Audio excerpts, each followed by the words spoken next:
கம்பர் விட்டு கட்டுத்தறியும் கவி பாடும் என்பது பழமொழி. கட்டுத்தறியே கவி பாடும் போது வீட்டில் பணிபுரியும் பணிப்பெண் கவி பாட மாட்டாளா? தெரிந்த கதை, தெரியாத வரலாறு, அது என்னன்னு பார்ப்போம். கம்பநாடர் வீட்டில் குற்றவியல் புரியும் ஒரு பணிப்பெண். அந்த பெண்ணுக்கு தமிழறிவும் கவி புனையும் கலை நிறைவும் தானே அமைந்தது. தேரெழுந்தூரில் கவி சக்கரவர்த்தி கம்பர் வீட்டின் உள்ளே அமர்ந்திருக்கிறார். அவருடைய மாளிகைக்கு பக்கத்துல ஒரு பணிப்பெண் மாட்டுச் சாணத்தை பிசைந்து உருட்டி வரட்டி தட்டி கொண்டிருந்தாள். மலர்ல இருக்கிற தேனை நுகர்வதற்காக தூர தூரத்துல இருந்து வண்டிகள் வர்ற மாதிரி கம்பரோட தமிழ் தேனை நுகர்வதற்காக நிறைய புலவர்களும் தனவந்தர்களும் வந்த வண்ணமே இருந்தாங்க.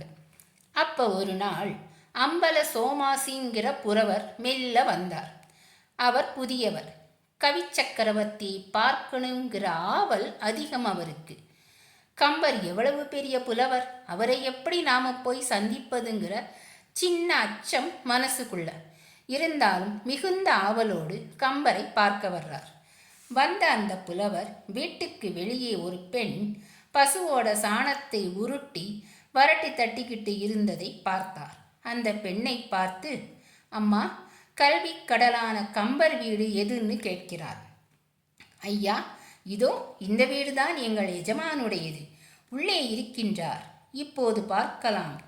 புலவர் பலருடன் கலா வினோதம் புரிந்து கொண்டிருக்கின்றார்.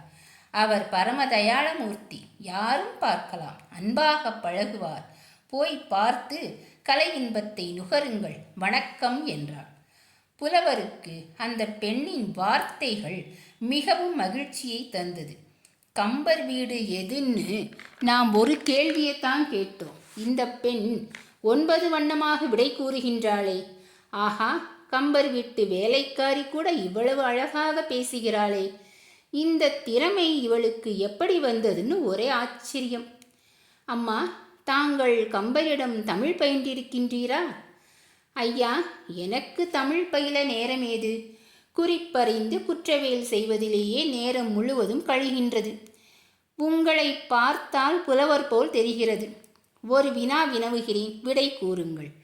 ஐயா, தாங்கள் பேர் யாது என்று கேட்க, அம்மணி, என் பெயர் அம்பல சோமாசி என்கிறார். ஐயா, வட்டமாக சந்திரனைப் போல இருக்கும். அதன் மீது வன்னிக் கொடி தாவிப் படரும். அது தன்னை கொட்டுவார்கள் கையில் கூத்தாட நிற்கும். சுட்ட பின் அதனை எடுத்து சிவசிவ என்பார்கள். இத்தகைய பொருள் எது? ஒரு நாள் தவணை தருகின்றேன், கூறும் என்றாள். வசனமாகவா கூறினாள்? கம்பரின் பணிப்பெண் அல்லவா, பாட்டுக்கு என்ன பஞ்சம்? வட்ட மதி போல் இருக்கும், வன்னிக் கொடி தாவும், கொட்டுவார் கையினின்று கூத்தாடும், சுட்டால் அரஹரா என்னுமே அம்பல சோமாசி, ஒரு நாள் விட்டேன் இது உரை. புலவருக்கு ஒன்றுமே புரியல. பேந்த விழித்தார். மேலும் கீழும் பார்த்தார். உடல் வேர்த்து போயிருச்சு. அந்த நேரத்தில் தற்செயலா கம்பர் வெளியே வந்தார். வந்த அந்த புது புலவரை பார்த்து, ஐயா, வாருங்கள், தங்களுக்கு நல்வரவு, உள்ளே வந்து அமருங்கள் என்று அவரை அமரச் செய்து நீர்மோர் பானகம் தந்தார். நலம்தானே என்று நலம் விசாரித்தார். புலவர் வியப்பின் உச்சத்திற்கே சென்றார். எவ்வளவு பெரிய புலவர், எவ்வளவு எளிமையாக இருக்கிறார், இந்த அளவு என்னை உபசரிக்கின்றாரே என்று வியந்து பார்த்தார்.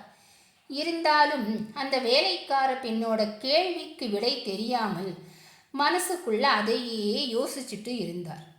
கம்பர் புலவரை பார்த்து, புலவரே, தாங்கள் ஏதோ ஒன்றை நினைத்து சிந்திக்கின்றீர் போல் தோன்றுகின்றது, அதனை சொல்லலாம் என்றால் சொல்லுங்கள் என்றார். புலவர் பணிப்பெண் கூறிய பாடலை கூறி இதற்கு பொருள் விளங்கவில்லை என்றார்.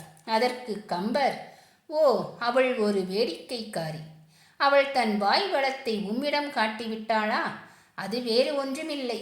அவள் நீ காணும்போது என்ன செய்து கொண்டிருந்தாள்? சாணத்தை பிசைந்து வரட்டி தட்டி கொண்டிருந்தாள். அதுதான் அது. வரட்டி வட்ட மதி போல் வட்டமாக இருக்கும். வன்னி கொடி தாவும்.